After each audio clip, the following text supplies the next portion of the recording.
si mogla očekivati pre ovog vikenda da dobiješ ovakvi trofej? Pa sigurno da nisam. Mislim, naravno, potajno smo se nadali tituli europskog prvaka i kažem, ali titulu MVP-a nisam očekivala, niti sam se njoj nadala.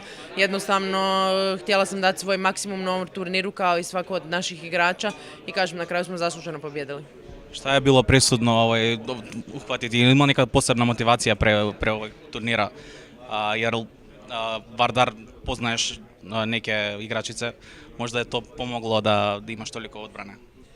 Pa sigurno da je, ali kažem, to može biti prednost i na njihovu stranu i na moju stranu. Ovaj put je bila prednost na moju stranu. Odlično smo odigrali taj meč protiv njih, čak se ni mi nismo nadali da će biti tolika razlika, ali mi smo došli na Final Four rasterećeno, bez ikakvog pritiska, a ostvarili smo već praktički cilj samim dolaskom na Final Four, tako da igrali smo opušteno, uživali u rukometu i što se na kraju i pokazalo odličnom kombinacijom. Jeste li očekivali pre sezone da možete doći do ovde?